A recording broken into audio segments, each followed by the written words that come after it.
चलिए, तुम सॉल्यूशन की बात कर रहे थे। सॉल्यूशन में हमने कॉन्सेंट्रेशन टर्म सारी देख ली थी। अब हमें बात करनी थी वेपर प्रेशर की, राइट? हाँ सर। ठीक है, तो वेपर प्रेशर स्टार्ट करें। हाँ सर। अब वेपर क्या हो रहा है?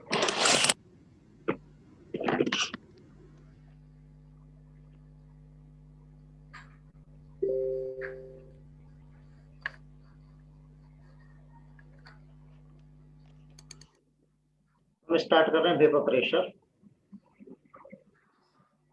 वेपर प्रेशर क्या होता है?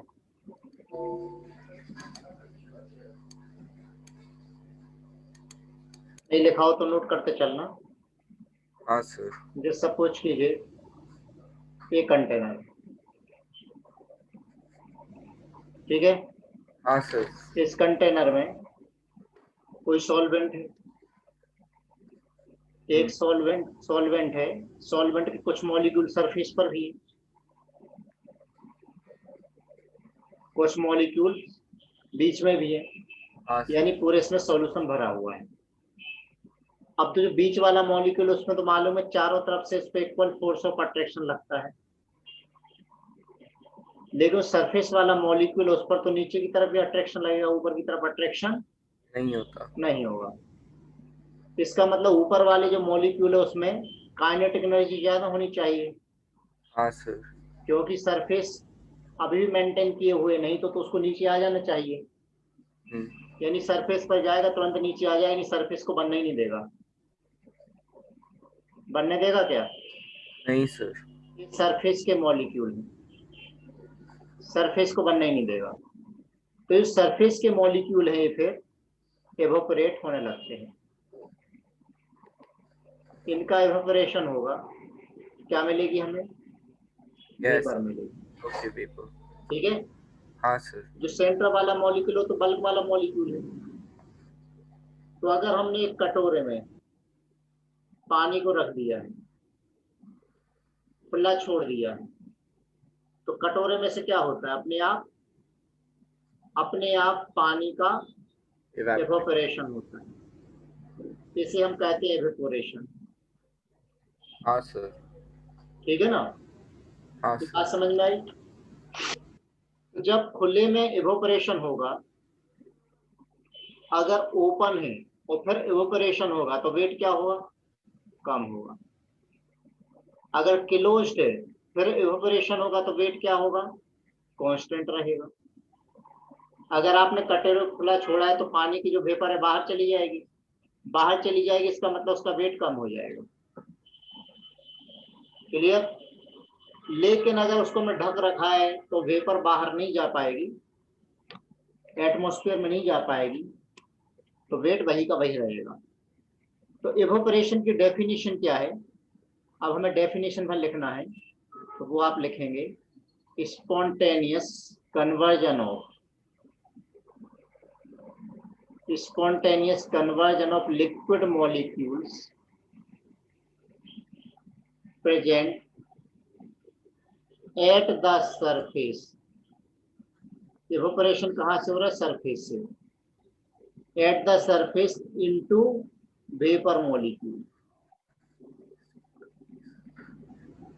इज कॉल्ड इवेपोरेशन, ठीक है। क्यों? क्योंकि सरफेस के मॉलिक्यूल इनकी काइनेटिक एनर्जी थोड़ी सी ज्यादा है, तभी तो सरफेस बना पा रहे हैं। यानी नीचे हाँ कोई सर। दूसरा मॉलिक्यूल उसको अट्रैक्ट करने की कोशिश कर रहा है, इसी को हम कहते हैं सरफेस टेंशन। उसे हम कहते हैं सरफेस एनर्जी। सरफेस टेंशन की वजह से जो एनर्जी सरफेस मॉलिक्यूल पर होती है, तो थोड़ा सा अट्रैक्शन ब्रेक हुआ तो वेपर स्टेट में चले जाएंगे। तो वेपर फेज में सरफेस से मॉलिक्यूल का जाना क्या कहलाता है? एवेपोरेशन। एक डेफिनेशन नोट कर ली, राइट? हाँ अब हम सर। बात करेंगे रेट ऑफ एवेपोरेशन किस किस पर डिपेंड करता है।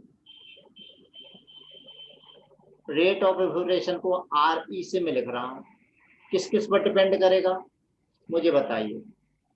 पहला पॉइंट, टेम्परेचर पर डिपेंड करेगा क्यों? हाँ सर। टेम्परेचर जैसे हम बढ़ाएंगे force of attraction between the molecules कम होगा, काइनेटिक एनर्जी बढ़ेगी, काइनेटिक एनर्जी बढ़ेगी, टेम्परेचर बढ़ाया, काइनेटिक एनर्जी और मॉलिक्यूल की बढ़ी, फोर्स ऑफ अट्रैक्शन मॉलिक्यूल के बीच में कम हुआ, तो रेट ऑफ इवेपोरेशन बढ़ गया। क्लियर? हाँ सर। कोई दिक्कत नहीं। Nice sir. Second, surface area.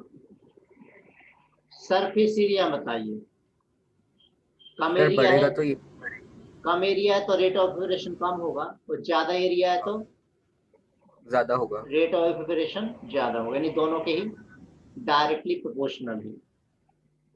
Third, nature of liquid, तो rate of evaporation inversely proportional to क्या? Force of attraction. Force of attraction molecule के बीच में जितना कम होगा, रेट ऑफ इवेपोरेशन उतना ही ज्यादा होगा। ये बात क्लियर हो गई? हाँ सर। यहाँ तीनों पॉइंट में कोई दिक्कत नहीं सर। अब हम आगे बढ़ते हैं।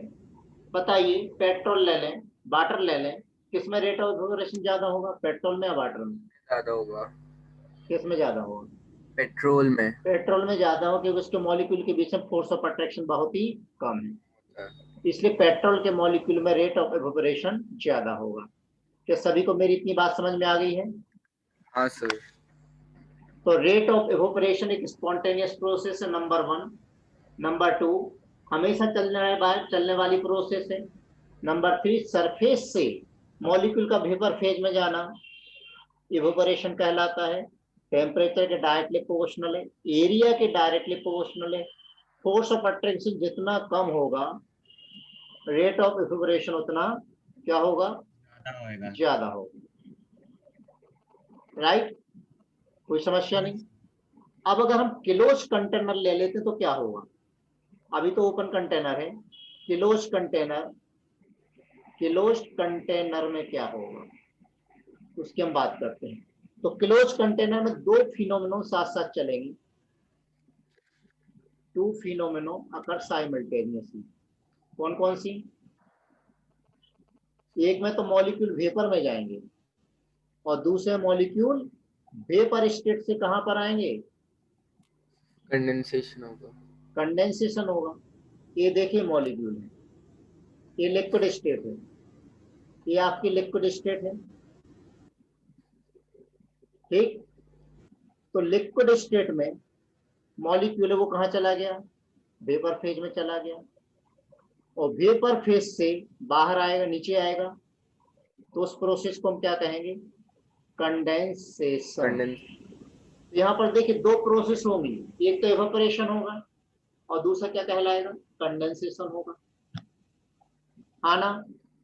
जैसे अगर हम T इक्वल टू 0 ले लें, तो T इक्वल टू 0 पर हमारे पास क्या? रेक्टेंट है, यानी लिक्विड है। ठीक है, तो यहाँ पर जो R यानी रेट ऑफ इवेपोरेशन होता है वो मैक्सिमम होता है, क्योंकि वो साइमल्टेनियस प्रोसेस है। अब जब T equal to T time हम लेते हैं, तो रेक्टेंट यानी लिक्विड रहेगा, साथ में क्या मिलेगा? वेपर मिलेगा, दोनों चीजें मिलेंगी। तो यहाँ पर रेट ऑफ इवेपोरेशन तो कांस्टेंट है, जैसी वेपर बनेगी तो रेट ऑफ कंडेंसेशन बढ़ने लगेगा, तो रेट ऑफ कंडेंसेशन बढ़ता जाएगा, बढ़ता जाएगा। और इक्विलिब्रियम पर जब टाइम इक्विलिब्रियम टाइम के बराबर होगा, तो rate of evaporation equal to rate of condensation हो जाएगा। क्या ये बात क्लियर हुई? हाँ सर। ठीक है, तो रेट ऑफ कंडेंसेशन में क्या है? जो वेपर मॉलिक्यूल है वो लिक्विड फॉर्म में कन्वर्ट होंगे। तो अगर हम यहाँ पर ग्राफ प्लॉट करें, देखिए दोनों चीज क्लियर हो गई है। तो इक्विलिब्रियम पर भी ध्यान देना, इक्विलिब्रियम पर भी क्या क्या है? दोनों चीजें आपके पास, लिक्विड भी और वेपर भी है, लिक्विड भी है और वेपर भी है, दोनों ही है। और ये कौन सा इक्विलिब्रियम है? ये डायनामिक इक्विलिब्रियम है, हाँ यानी प्रोसेस कंटिन्यू चलने वाली प्रोसेस है। तो अगर हम यहाँ पर एक ग्राफ प्लॉट करते हैं, एक ग्राफ प्लॉट करते हैं किस किस के बीच में? रेट के बीच में और टाइम के बीच में हम ग्राफ प्लॉट करें, तो ग्राफ देखिए कैसा आता है। रेट ऑफ इवेपोरेशन वो तो कांस्टेंट है, वो ऐसा रहेगा। ये जो लाइन जा रही है किसके लिए? रेट ऑफ इवेपोरेशन है। इनिशियली 0 टाइम पर जब हमारे पास वेपर कंडेंस ही नहीं हुई थी, तो रेट ऑफ कंडेंसेशन जीरो। धीरे धीरे रेट ऑफ कंडेंसेशन बढ़ता जाएगा, बढ़ता जाएगा, बढ़ता जाएगा, बढ़ते बढ़ते किसके बराबर हो जाएगा, रेट ऑफ इवोपरेशन के इक्वल हो जाएगा। तो यहाँ पर देखिए अब कौन सी स्टेट आ गई, यहाँ पर ये आ गई इक्विलिब्रियम आ गया। यहाँ पर इस इक्विलिब्रियम स्टेट पर rate of evaporation equal to rate of condensation. ठीक, तो जहां पर दोनों रेट इक्वल हो जाते हैं उस टाइम को हम क्या कहते हैं, इक्विलिब्रियम टाइम। तो ध्यान देना इक्विलिब्रियम पर ऐसा भी ग्राफ होता है। अगर आपने पहले इक्विलिब्रियम पढ़ रखा है तो यहाँ पर इक्विलिब्रियम में आपने कॉन्सेंट्रेशन के टर्म में क्या पढ़ रखा था, कॉन्सेंट्रेशन के टर्म में आपने पढ़ रखा था कि एक पर्टिकुलर टाइम के बाद कॉन्सेंट्रेशन की वैल्यू क्या हो जाती है, कांस्टेंट हो जाती है। तो ये भी इक्विलिब्रियम है। हाँ यहाँ सर। पर इक्विलिब्रियम, यहाँ पर देखिए कांस्टेंट हो गए, ये इक्विलिब्रियम टाइम हो गया। या फिर आपने रेट के टर्म में देखा था, वहां क्या देखा था, rate of forward direction up और रेट ऑफ बैकवर्ड डायरेक्शन के बीच में देखा था। तो देखिए बराबर। फॉरवर्ड, हाँ तो याद आया आपका। तो रेट ऑफ हाँ इक्विलिब्रियम पर क्या होता है, देखिए रेट ऑफ फॉरवर्ड डायरेक्शन कम हो जाएगा, रेट ऑफ बैकवर्ड बढ़ता जाएगा, इक्विलिब्रियम पर दोनों आपस में बरोबर हो जाते हैं। तो यहाँ पर ग्राफ देखिए एक नीचे आ रहा है, एक ऊपर जा रहा है, जबकि यहाँ पर जो ग्राफ है एक स्ट्रेट लाइन फिक्स है और दूसरे का रेट बढ़ रहा है। क्या ये बात क्लियर हो गई? हाँ सर। तो अब यहाँ पर आगे बढ़ जाऊं सर। हाँ, सर ये आर एल क्या है? आर एल नहीं बेटा, आर, अच्छा आर मतलब रेक्टेंट, एल का मतलब लिक्विड।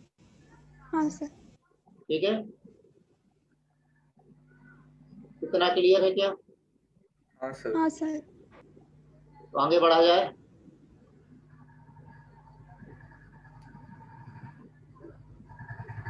तो अब यहाँ देखिए वेपर प्रेशर क्या है। अब हमें किसको डिफाइन करना है, हमें डिफाइन करना है वेपर प्रेशर को। तो वेपर प्रेशर क्या है, तो जैसे एक कंटेनर लिया, उस कंटेनर में लिक्विड भरा हुआ है, तो इसकी टेंडेंसी क्या होती है, वेपोराइज होने की। अब इस कंटेनर को एक जार से कवर कर दिया, जार से कवर कर दिया, ठीक है। बाहर का एक प्रेशर, अगर एक्सटर्नल प्रेशर 1 atm था तो हम मान लेते हैं कि अब 1 atm प्रेशर अंदर।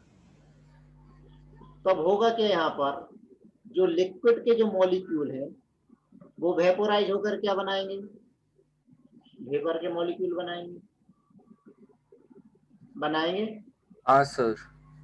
अब सपोज कीजिए कि यहाँ पर जो खाली जगह उसमें 100 मॉलिक्यूल ही रह सकते हैं, और 100 से अगर 101 बार मॉलिक्यूल अगर हुआ तो एक मॉलिक्यूल कंडेंस होकर के लिक्विड में कन्वर्ट हो जाएगा।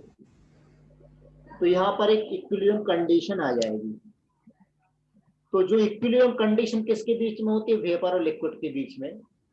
उस कंडीशन पर वेपर फेज या वेपर के जो मॉलिक्यूल लिक्विड की सरफेस पर जो प्रेशर एक्सर्ट करते हैं उस प्रेशर को हम क्या कहते हैं, वेपर प्रेशर। क्या बोलेंगे हम, डेफिनेशन में क्या लिखेंगे, pressure exerted by the vapor of liquid over the surface of liquid under equilibrium। ध्यान रखना अंडर इक्विलिब्रियम, कौन सा इक्विलिब्रियम, लिक्विड और वेपर का, उसे हम क्या कहते हैं, it's called vapour pressure.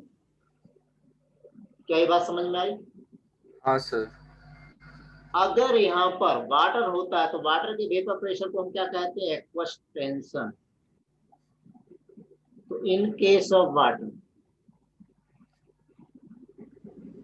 Vapour pressure is called aqueous tension, right. इतनी बात क्लियर हो गई सभी को? हाँ सर। हाँ सर। हाँ सर। तो यहाँ पर ध्यान देना, जो इक्विलिब्रियम हम देख रहे हैं, एक वेपर फेज है एक लिक्विड फेज है, दोनों के बीच में है। जब दोनों फेज होंगी तभी हम वेपर प्रेशर बोलेंगे, अदरवाइज नहीं बोलेंगे। तो यहाँ पर दो चीज क्लियर है कि H2 एक लिक्विड है और H2 अगर हमने वाटर ले लिया तो ये गैस है। उस समय जो यहाँ पर होगा वो कहलाएगा वेपर प्रेशर। ठीक है। हाँ सर। अब यहाँ पर देखिए, H2O हमारे पास लिक्विड है, वो किस में कन्वर्ट हो रहा है? H2O वेपर में। तो अब यहाँ पर Kp या Kc लिखना है, तो Kp हम कैसे लिखेंगे? Kp equal to partial pressure of H2O only, आना वेपर स्टेट में, क्योंकि लिक्विड का तो पार्शियल प्रेशर बन लेते हैं। हाँ सर। तो इसी को हम क्या बोलते हैं? Vapour pressure of water. अब Kp तो Kp है, Kp कांस्टेंट रहता है, वो चेंज नहीं होता है। किससे चेंज होता है? टेम्परेचर से और स्टोइकियोमेट्री से। ना वो अमाउंट पर डिपेंड करता है, ना सरफेस एरिया पर डिपेंड करता है, ना वॉल्यूम पर डिपेंड करता है। इसका मतलब है कि जो वेपर प्रेशर है वो भी कांस्टेंट रहेगा। कैसा कांस्टेंट रहेगा? गिवन लिक्विड के लिए गिवन टेम्परेचर पर कांस्टेंट रहेगा। ना वो अमाउंट पर डिपेंड करेगा, चाहे आप 1 लीटर वाटर लें चाहे 1000 लीटर वाटर लें, ना एरिया पर डिपेंड करेगा। हाँ सर। ठीक। रेट ऑफ वेपोराइजेशन पर डिपेंड करेगा, ना कि वेपर प्रेशर। क्या मुझे बताइए, जो रूम है, अगर रूम को मैं पार्टीशन कर दूं तो क्या प्रेशर आधा हो जाएगा? नहीं सर। अभी अगर रूम का टेम्परेचर 30 डिग्री में आधा कर दूं तो क्या 15-15 डिग्री हो जाएगा रूम का टेम्परेचर? नहीं सर। फिर हम क्या करेंगे? अगर ऐसा हो जाए तो हम तो पार्टीशन लेके चलेंगे, जहाँ गर्मी लगी पार्टीशन करके बैठ गए, टेम्परेचर आधा। ठंडी लगी पार्टीशन हटा दिया, टेम्परेचर डबल। कितना बढ़िया फंडा है अगर ऐसा हो जाए तो। क्लियर? हाँ सर। तो यहाँ पर जो वेपर प्रेशर है, वेपर प्रेशर क्या एक्चुअल में? वेपर प्रेशर क्या एक्चुअल में? Vapour pressure is the maximum value of partial pressure of H2O। ठीक है। तो हमने देख लिया कि Kp किसके डायरेक्ट किसके इक्वल है? H2O के इक्वल, यानी वेपर प्रेशर ऑफ वाटर के इक्वल। और Kp किस पर डिपेंड करता है? डिपेंड्स ऑन टेम्परेचर या फिर नेचर ऑफ लिक्विड पर डिपेंड करेगा, टेम्परेचर पर डिपेंड करेगा। इसका मतलब यह है कि Kp टेम्परेचर चेंज करोगे तो ही चेंज होगा, अदरवाइज चेंज नहीं होगा। तो अगर हम लिक्विड से गैस में जा रहे हैं तो लिक्विड से गैस में जाने पर रिएक्शन कौन सी होती है? एंडोथर्मिक, हाँ क्यों? सर। हमें टेम्परेचर देना पड़ता है। हाँ सर। और गैस से अगर हम लिक्विड में आते हैं तो रिएक्शन कौन सी होती है? थर्ड एक्सोथर्मिक, क्योंकि हीट निकलती है। रिलीज होती है। राइट? हाँ सर। क्लियर? हाँ इतनी सर। बात क्लियर हो गई? हाँ सर। अब जल्दी से मुझे बताइए कि vapour pressure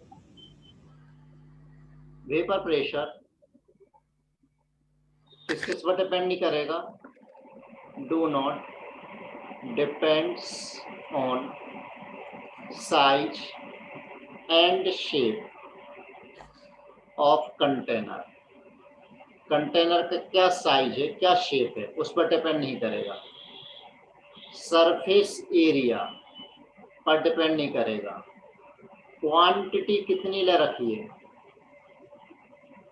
quantity of liquid कितनी ले रखी है, उस पर भी डिपेंड नहीं करेगा। क्यों?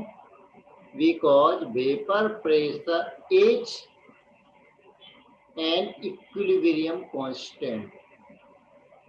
इक्विलिब्रियम कांस्टेंट की नहीं है? हाँ सर। In equilibrium constant. और ये क्या है?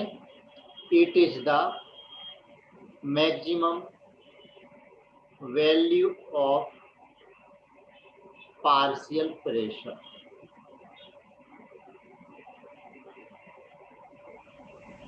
इतनी बात क्लियर हुई? आगे बढ़ा जाए? सर।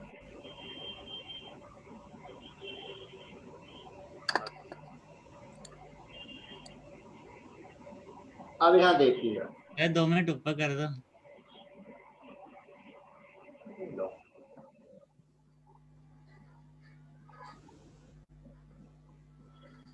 ठीक,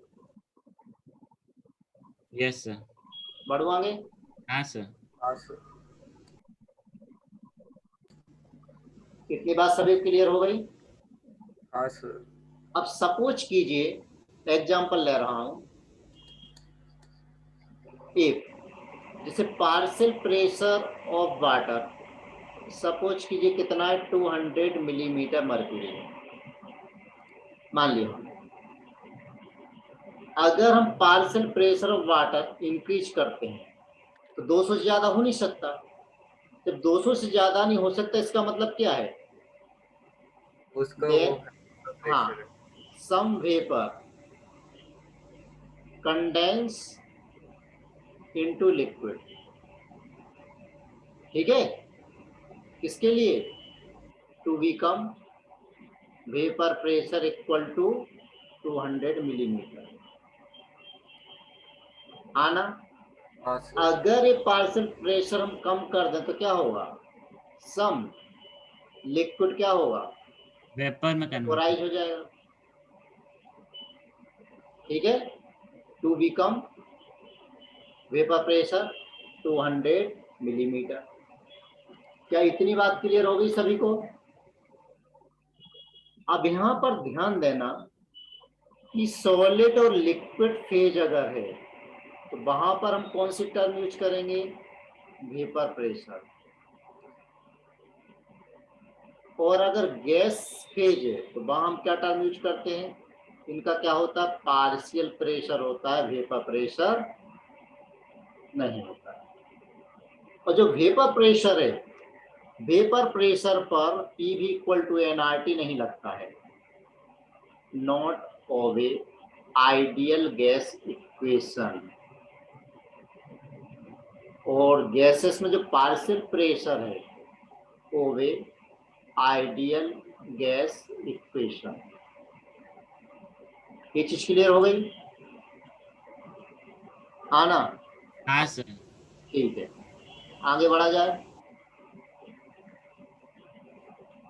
क्लियर। अब जैसे एक एग्जांपल हम और ले लें, सपोज कीजिए वी है 2 ग्राम लिक्विड, 2 ग्राम हमारे पास लिक्विड है और ए शो करता है, it show partial pressure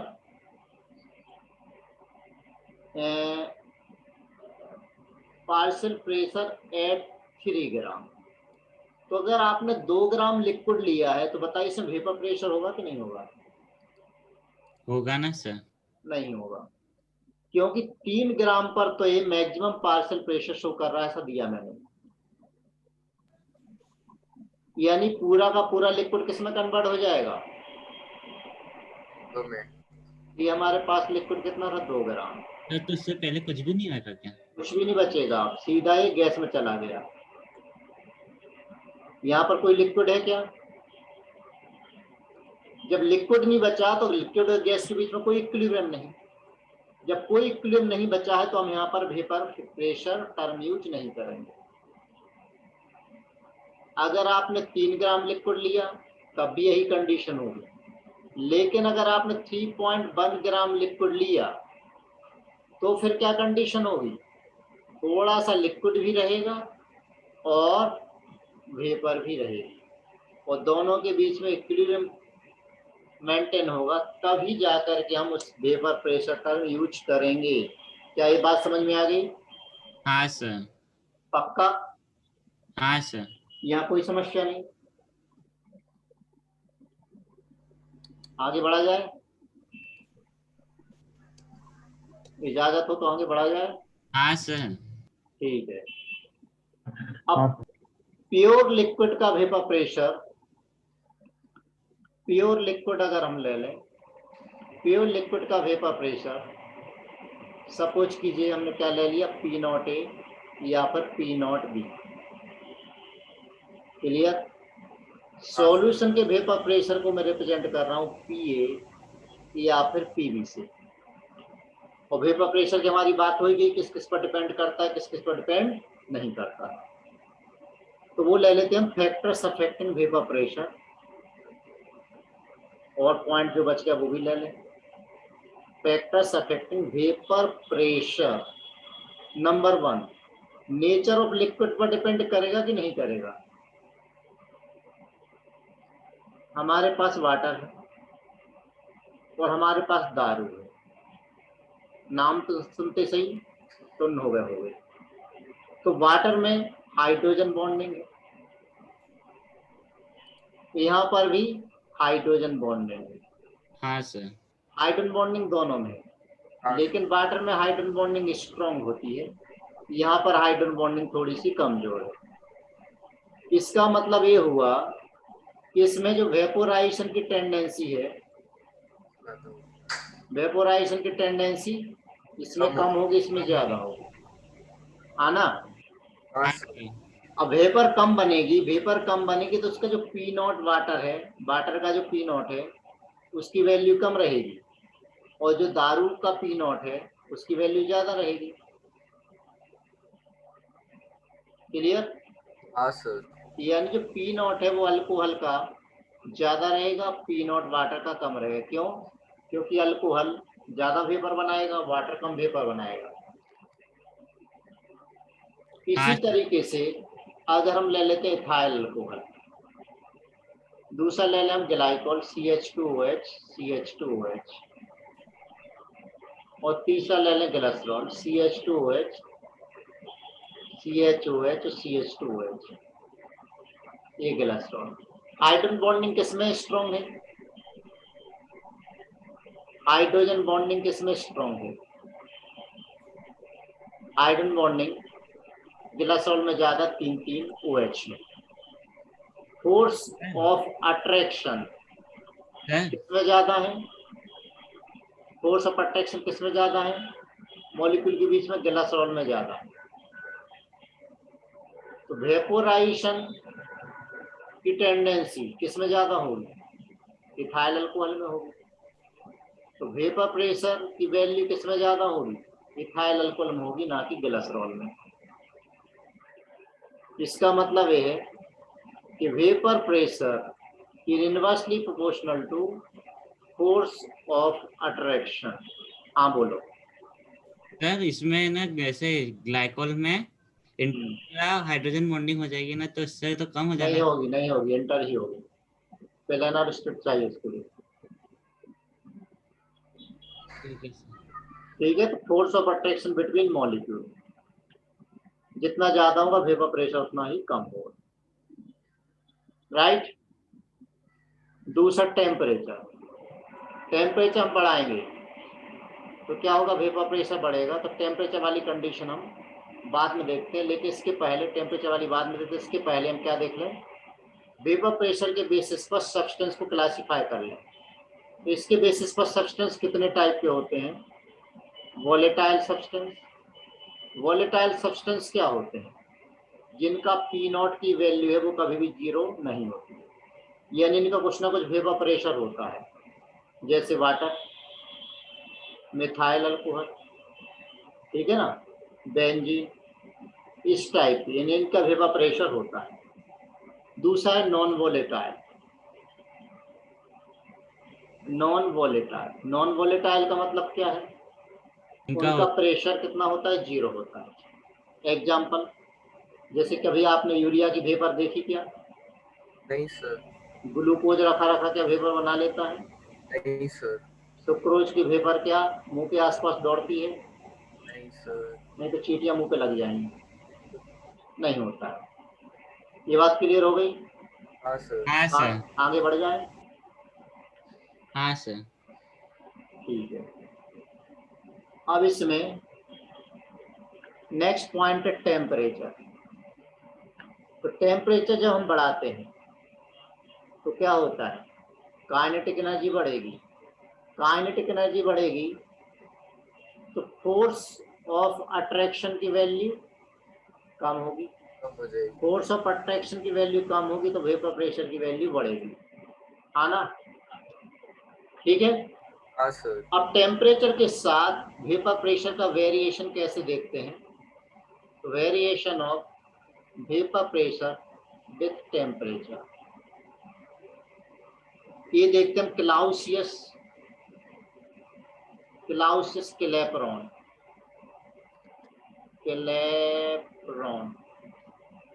equation, Clausius Clapeyron equation से देखते हैं। अब वो इक्वेशन क्या है? dln वेपर प्रेशर अपॉन में dt equal to delta H bar R T square, ये होती है क्लैपेरॉन क्लाउसियस इक्वेशन। इसका मतलब है कि अगर हम वेपर प्रेशर और टेम्परेचर के बीच में एक ग्राफ प्लॉट करें तो ग्राफ कैसा आना चाहिए? इस टाइप से आएगा ग्राफ।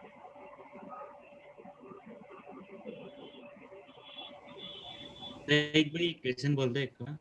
ठीक है, हाँ। अब एक काम करिए, इसको इंटीग्रेट कर लीजिए। तो D L N V P equal to delta H, किसका डेल्टा एच? वेपोराइजेशन का, बाय में आर टी स्क्वायर और डी टी को मैंने यहाँ ले लिया है। तो ये क्या बनेगा? L N of vapour pressure equal to minus delta H by R T plus एक कांस्टेंट सी, क्या है यहाँ पर? कांस्टेंट है। हैप्पी? हाँ ओके। सर। लेकिन जो डेल्टा एच वेपोराइजेशन है वो तो पॉजिटिव वैल्यू होती है। क्यों? क्योंकि एंडोथर्मिक प्रोसेस है। अगर हमें वेपर बनाना है तो ऑब्वियसली हमें टेम्परेचर देना पड़ेगा। ठीक, तो अगर एल एन वी पी और 1/t के बीच में ग्राफ प्लॉट करते हैं तो ग्राफ कैसा आना चाहिए? Y equal to M X plus C को ओबे करेगा। हाँ sir. L N V P और 1/t के बीच में ग्राफ प्लॉट करेंगे तो स्लोप नेगेटिव है, कैसा आ जाएगा? हाँ ना? हाँ सर। आगे बढ़े। तो 2 सेकेंड।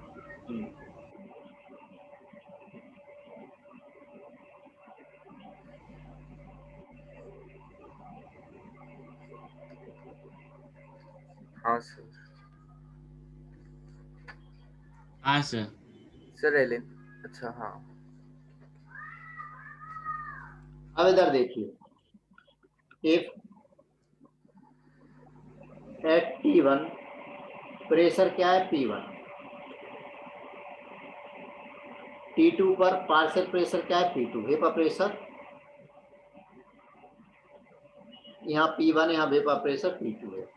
दो बार लिखिए इसको, L N P1 minus delta H by R T one plus constant C, L N P2 equal to minus delta H by R T two plus C, ये दूसरी इक्वेशन।